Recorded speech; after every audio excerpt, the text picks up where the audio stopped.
तब बोले वो देखो रे बने तौल के। मैं बुढ़वा हूँ तब बोले वो देखा वो बने तौल के।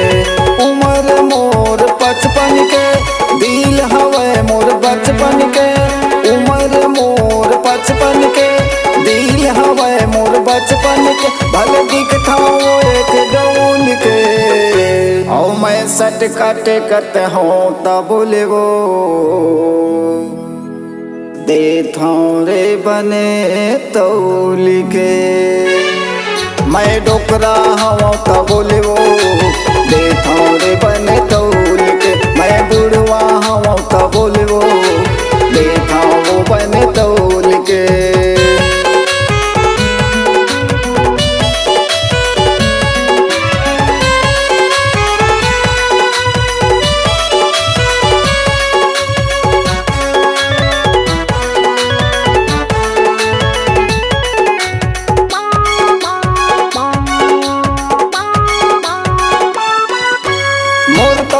नहीं रहा वो कंदू राम के रही थे दादा।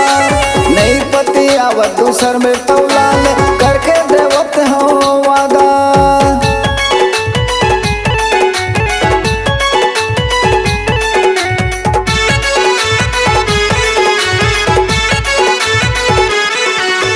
मोर तौले नहीं रहा वो कंदू राम के रही थे दादा।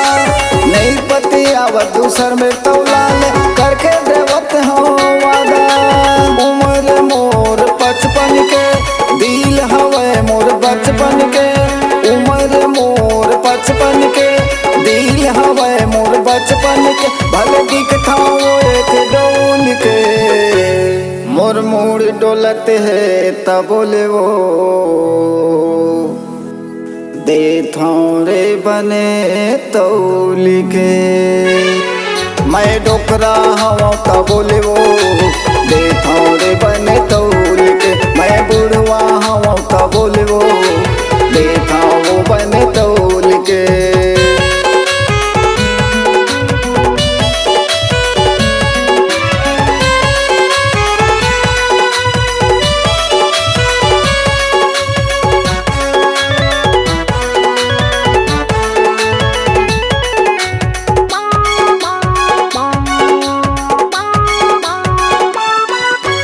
बने बने मोर सामान हवे नवा नवा काटा तखरी रो।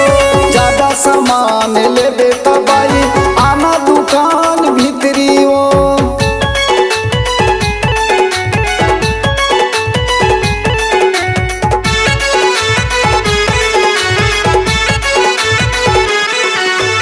बने बने मोर सामान हवे नवा नवा काटा तखरी रो।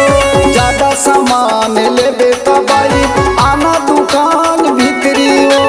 उम्र मोर 55 के दिल हवे मोर बचपन के। उम्र मोर 55 के दिल हवे मोर बचपन के। भले दिखता वो एक डोल के आओ मोर चूंदी पाक गे है तब बोले वो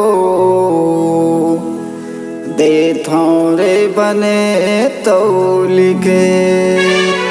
मैं डोकरा हूँ तब बोले वो देखो रे बने तौल के। मैं बुढ़वा हूँ तब बोले वो देखो वो बने तौल के। मैं डोकरा हूँ तब बोले